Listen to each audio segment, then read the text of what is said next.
शुरू करने से पहले गाइज मैं आप लोगों को बताना चाहता हूँ, अगर आप लोग यहाँ पर नंबर 0 का एपिसोड सबसे पहले सुनना चाहते हैं तो आप जल्दी से स्टोरी हैप्टिक्स चैनल को सब्सक्राइब कर लें, क्योंकि यहाँ पर एक्स्ट्रा एपिसोड्स मिला करते हैं और डेली 4 एपिसोड्स आ जाते हैं। विपिन जहाँ पर ये शब्द कह रहा था ना कि वहाँ पर जिसने भी छोटी राजकुमारी को चोट पहुँचाने की कोशिश की थी ना, उसकी वहाँ पर वो खाट खड़ी कर देगा। हालांकि यहाँ पर थोड़ी देर सोच विचार करने के बाद में अचानक से उसको महसूस हुआ कि वहाँ पर उसने कुछ ज़्यादा ही गलत बोल दिया था, और उसने यहाँ पर समझ गया था कि वह अगर थोड़ा और ज़्यादा बोलेगा ना तो उसके बाद में इन सभी को उसके ऊपर शक होने लगेगा। उसकी वजह से वहीं पर वह रुक जाता है और फिर वहाँ पर वह हर्षित की हालत को देखने लगता है, क्योंकि अभी उसको बहुत बुरी चोटें जो लगी थी। वहीं साक्षी अब खड़ी हो जाती है और वो उन सभी से कहती है, ठीक है अब तुम सभी यहाँ पर रुको और हर्षित और अकबर दोनों का ध्यान रखो। मैं अब वहाँ पर जाकर एक बार देखना चाहती हूँ, आखिरकार मैं भी देखना चाहती हूँ कि आखिरकार क्या वहाँ पर वह जो फॉर्मेशन है क्या वो मेरे साथ में खेल सकती है, क्योंकि यहाँ पर मेरे को नहीं लगता कि वह मेरे साथ में ज़्यादा कुछ खेल पाएगी, क्योंकि इल्यूजन्स के अंदर मैं बहुत ज़्यादा अच्छी हूँ और मेरी जो राक्षसी धुनें है ना वो भी शायद मुझको वहाँ पर बचा कर रख पाएगी। उसके साथ में वो आगे बढ़ने लगी, लेकिन विपिन उसको पीछे से कहता है, अच्छा ठीक है अगर तुम जा रही हो ना तो अपना ध्यान रखना, क्योंकि वहाँ पर जगह ही बहुत ज़्यादा अलग है। क्योंकि विपिन ने अपनी स्वर्गीय लाइब्रेरी के अंदर पहले ऐसा कुछ नहीं देखा था, इसी वजह से वह यहाँ पर उसको पहले ही इसके बारे में बता देना चाहता था। हाँ ठीक है। उसके साथ में साक्षी एक कदम आगे रखती है और जैसे एक कदम आगे रखती है अचानक से उसकी जो सील जो उसका ओरा था वो अचानक से वहीं पर ही शेर हो जाता है और जंप लगाते हुए जल्दी से वह उन सभी लट्टों के ऊपर चढ़ जाती है जिस रास्ते में वो जा रही थी। अब वह थोड़ी देर के अंदर उसी जगह पर पहुंच जाती है जहां पर पिछली बार हर्षित पहुंचा था। जहां पर वह अचानक से पहुंचती है वहीं कुछ ही देर के अंदर वह वहीं पर ही रुक जाती है। सभी का ध्यान अभी साक्षी के ऊपर ही था। हालांकि यहाँ पर हर्षित कुछ महसूस करता है, वह महसूस करता है कि साक्षी फिर से यहाँ पर आउट ऑफ कंट्रोल होने लगती है, लेकिन वह जल्दी से चिल्लाते हुए कहता है, साक्षी अपनी एनर्जी को एक्टिवेट मत करना। हालांकि वहीं उसको ऐसे चिल्लाते हुए देखकर अकबर उससे कहता है, तुम ऐसा कुछ भी नहीं कर सकते, ना तो तुम्हारी आवाज़ उसके अंदर जाएगी ना ही तुम्हारी आध्यात्मिक ऊर्जा, इसी वजह से तुम्हें ऐसा करने की कोई भी ज़रूरत नहीं है।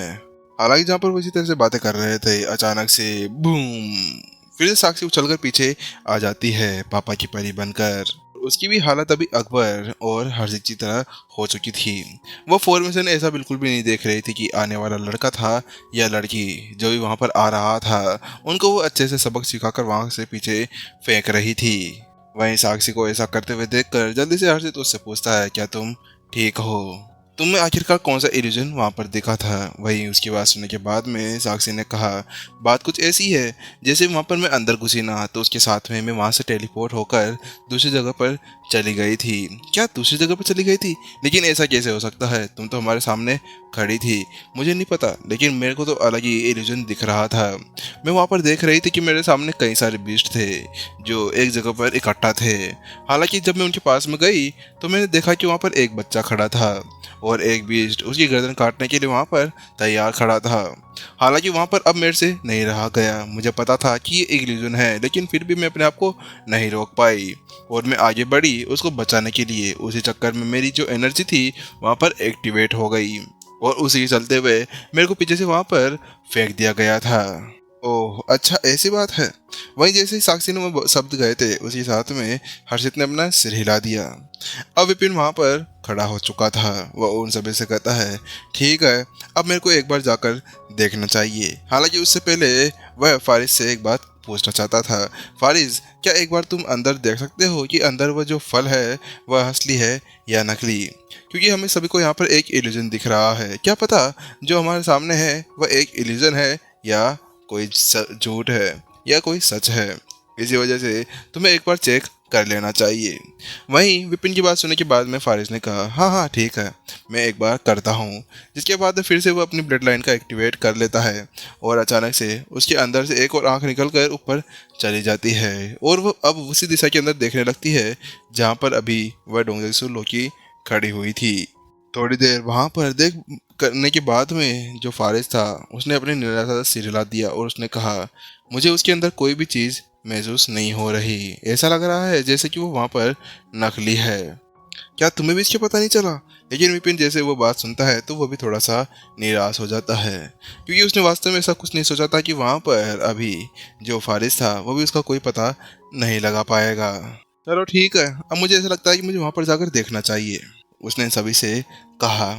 और उसके बाद में वह आगे बढ़ने लगा। लेकिन जैसे वो आगे बढ़ रहा था सभी को चिंता हो रही थी। सभी कहते हैं, विपिन अपना ध्यान रखना, तुम हमारे लिए बहुत ही ज़्यादा इम्पोर्टेंट हो। हाँ, तुम चिंता मत करो। उनकी बात सुनने के बाद में विपिन ने उनसे कहा और वह जल्दी से वहीं पर ही अब उन सभी बड़े हुए लट्ठों के ऊपर चढ़ते हुए आगे बढ़ने लगता है। वह कुछ दूर जाता है और वहीं अब विपिन को जहाँ पर वह हर्षित पहुंचा था वहाँ पर जाते अचानक से उसको कुछ महसूस होता है। उसको महसूस होता है कि उसके आसपास की जगह चेंज होना शुरू हो जाती है और वो पूरी तरह से वाइट बॉडी बन जाती है और वाइट कलर के साथ में अब जल्दी से वो एक जंगल के अंदर तब्दील हो जाता है। लेकिन जैसे विपिन उस जंगल को वहाँ पर देखता है तो उसकी आंखें वहीं पर ही सिकुड़ जाती है। ये कैसे हो सकता है? क्या मैं वास्तव में वापस से वहाँ पर आ गया हूँ? विपिन अभी देख पा रहा था कि ये वही जगह थी जहाँ पर पिछली बार विपिन प्रत्युषा के साथ में मिला था। विपिन अब उस जंगल के अंदर आगे बढ़ने लगता है। कुछ दूर जाने के बाद में वो पाता है कि उसके सामने कई सारे पर्वत आ गए थे। एक नदी बह रही थी, बिल्कुल वैसी ही जैसे पिछली बार प्रत्युषा से मिला था तब वहां पर थी। विपिन वहां पर आगे बढ़ने लगता है। विपिन वहां पर जानता था कि उसके सामने जो प्रत्युषा थी वह नकली थी, लेकिन फिर भी उसके दिल के अंदर जो भाव थे वह उसको यहाँ पर ये सोचने में मजबूर कर रहे थे कि वह प्रत्युषा है, क्योंकि उसको बहुत ज़्यादा समय हो गया था प्रत्युषा से मिले हुए। प्रत्युषा जब से उसके पास में से गई थी तब से विपिन उसके बारे में सोच रहा था, क्योंकि यहाँ पर विपिन सोचा था कि संत अकेडमी के अंदर आने के बाद में उसको प्रत्युषा से मेलजोल हो जाएगा। लेकिन यहाँ पर आने के बाद में भी वह प्रत्युषा की एक बार भी शक्ल नहीं देख पाया था, जिसकी वजह से वह उसके प्यार के अंदर और भी ज़्यादा डूबता हुआ जा रहा था। लेकिन अचानक से उसको कुछ महसूस होता है, नहीं नहीं, यह सच नहीं है, यह असली प्रत्युषा नहीं है। विपिन वहाँ पर जानता था कि वह अभी यहाँ पर डोंगेजू लोके को लेने के लिए आया हुआ था। इसी वजह से वह जल्दी से अपनी उस झटके से बाहर निकलने की कोशिश करने लगता है और वो पीछे मुड़कर जाने वाला था कि अचानक से वहाँ पर एक रोशनी चमक जाती है। सीधा एक रोशनी प्रत्युषा के सामने जाकर लगती है और अचानक से वहाँ पर एक और आकृति खड़ी हो जाती है। वह कोई और नहीं था, वह शैन वंश का हुसैन था। तुम्हारी इतनी ज़्यादा हिम्मत कैसे हो गई? वहाँ पर हुसैन अभी प्रत्युषा से कह रहा था, तुम यहाँ पर किसी और लड़के से प्यार करती हो, मैं तुमसे प्यार करता था, लेकिन तुम आखिरकार उसके पीछे कैसे पड़ सकती हो? आखिरकार तुम्हारे अंदर इतनी ज़्यादा हिम्मत कैसे हो गई? तुम अब मेरी नहीं हो सकती तो मैं तुम्हें किसी का भी नहीं होने दूंगा। विपिन के सामने जो वो दो आकृतियां थी ना, वह इसी तरह से बातें कर रही थी।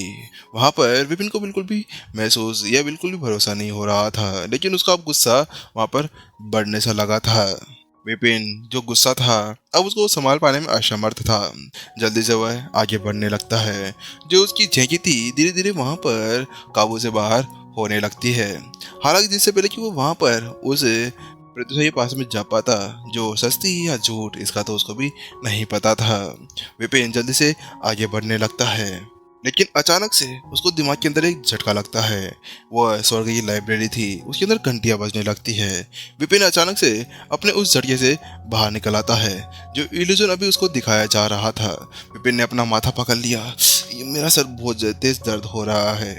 हालांकि अचानक से उसको महसूस होता है कि अभी वहां पर वो क्या करने जा रहा था। उसके साथ में उसका शरीर पूरी तरह से पसीने से भीग चुका था। नहीं नहीं, ये नहीं हो सकता। मैं यहाँ पर डोंगेजू लोके को लेने के लिए आया था। यहाँ पर प्रत्युषा कैसे आ सकती है? क्योंकि प्रत्युषा तो पहले से मेरे को यहाँ पर छोड़कर जा चुकी थी। उसी को ढूंढने के लिए तो मैं यहाँ पर आया था। आखिरकार वो हमारे साथ में नहीं आई थी तो वह यहाँ पर कुछ भी नहीं हो सकती। नहीं, ये सब कुछ झूठ है, ये सब कुछ इल्यूजन है। विपिन बाहर निकल जाओ। विपिन जैसे ऐसा सोचता है, अचानक से वो अपनी आंखें सामने करता है तो वो पाता है कि जो प्रत्युषा और हुसैन था ना, वो वहाँ से गायब हो जाते हैं। बच गया मैं। आखिरकार अभी यहाँ पर सब कुछ चौपट होने वाला था। बिल्कुल मेरे को हर्षित, अकबर और साक्षी की तरफ बाहर फेंक दिया जाता। वो तो अच्छी बात है कि मैं यहाँ पर अपनी समाधि से उठ गया। स्वर्ग की लाइब्रेरी, तुम्हारा धन्यवाद कि तुमने मेरी इतनी ज़्यादा मदद की। उसके बाद विपिन फिर से आसपास के एरिया को छानबीन करने लगता है और आसपास देखने लगता है, लेकिन अचानक से उसको कुछ घंटियों की आवाज़ सुनाई देने लगती है। वहाँ पर सीटियाँ बजना शुरू हो जाती है और अचानक से जो आसपास की जगह थी वह हिलने से लगती है। ऐसा लग रहा था कोई खतरनाक भूकंप आने लगा हो। चलिए गाइस, फिर हम लोग मिलते हैं नेक्स्ट एपिसोड के अंदर। और जाने से पहले स्टोरी हैप्टिक चैनल को सब्सक्राइब जरूर जाएं, क्योंकि आपको जल्द ही इसके ऊपर नेक्स्ट एपिसोड्स भी मिलते रहेंगे और जल्द ही हम नंबर 0 के एपिसोड्स को भी कवर करने की कोशिश करने लगेंगे।